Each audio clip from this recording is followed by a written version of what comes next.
Here we go. It is time where I will ask a series of hard-hitting, provocative questions of Domonique Foxworth, and whether he wants to or not, he has to answer them. Here we go. Neek, first up, give me one NFC team that made the playoffs last year that you are certain will miss it this year.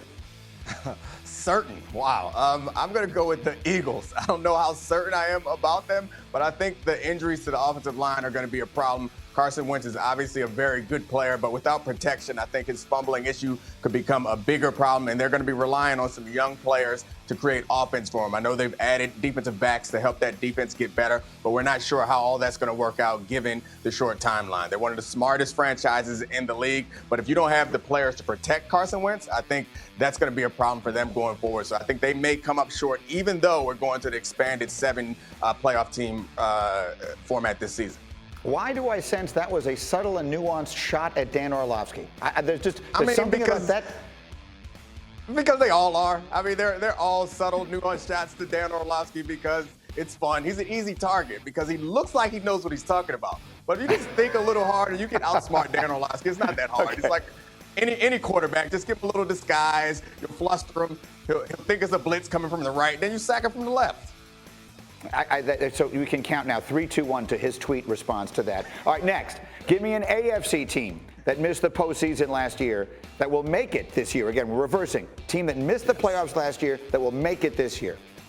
I think this is an easy one. It's the Steelers. And I know that their defense was fantastic last year, and I understand that defenses can regress and may not get as lucky when it comes to turnover, but that defense is going to be good, and the offense is going to be better. I'm not sure that Ben Roethlisberger will return to tip-top Ben Roethlisberger status, but adding him is obviously an upgrade from the quarterback situation they had last year. And again, we have to take into account how unique this season is. And I think that stable franchises with established coaches will benefit from the season, or will be at an advantage coming into the season compared to other teams. And I think that's obviously one of the more stable organizations with one of the best coaches. So I think they'll find a way to get into the playoffs this year, even though they missed it last.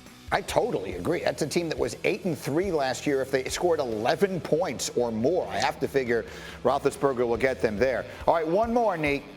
Who you got, the Chiefs or the field to win the Super Bowl?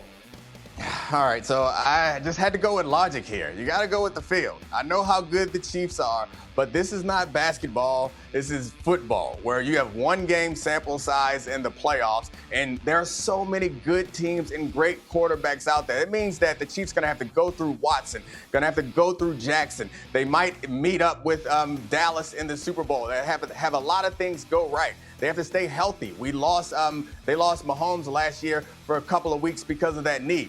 They just were fortunate that it happened at the time that it did. It could happen at any point in the season. And even if you look back, we kind of all feel like they should have won the Super Bowl last year. We expected them before the season to start to win the Super Bowl, and they ended up doing it. But if you look at their run to the Super Bowl, those playoff games, those were 3 improbable, crazy comebacks. And you have to ask them to do that time and time again. I think the field is a safe way to go. Obviously, betting on the Chiefs and Mahomes is a lot more fun, though. I'm going to bring Dez into the conversation here, but Nick, if I were to have phrased the question this way, if I could promise you Mahomes was healthy, would you change your mind?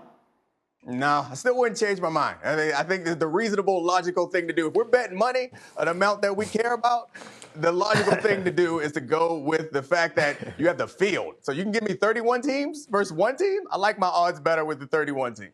How about you, Dez? If you had to bet that palatial estate of yours in Ann Arbor, or I don't know, you probably don't live in it. I don't know where you live. It doesn't make any difference. I always associate you with Michigan. Anyway, the bottom line of it is you got the Chiefs of the field.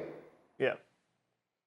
Well, first, I disagree with Domonique. I think the Eagles will make the playoffs. Shout out to my man, Doug Pederson. That's not the question he asked you. I think they've made all the right moves. During the offseason. They just extended their head coach, Andy Reid's contract. Super agent Lee Steinberg was quietly able to get Patrick Mahomes a king's ransom. They retained Sammy Watkins. They drafted well. They got the guy who was the most important person on LSU's national championship team, not named Joe Burrow, when they got Clyde Edwards-Helaire. So I think they've done all the right things to put themselves in the position for another run. So I would have to disagree. I understand the logic, 31 teams against one team. I understand that, Neek, but I got to go with the Chiefs. I feel more confident in the Eagles pick, which I'm not that concerned about, than I do after watching Patrick Mahomes. You just showed me pictures of Patrick Mahomes, and it got me nervous about my pick. So I'm going to go ahead and bet Desmond's Super Bowl MVP trophy that the Chiefs win the Super Bowl again. I'll say this. I mean, look, in football, you never take the team over the field, but this feels as close to it as anything you can think of in a very long time. Thank you for watching ESPN on YouTube. For live streaming sports and premium content, subscribe to ESPN+.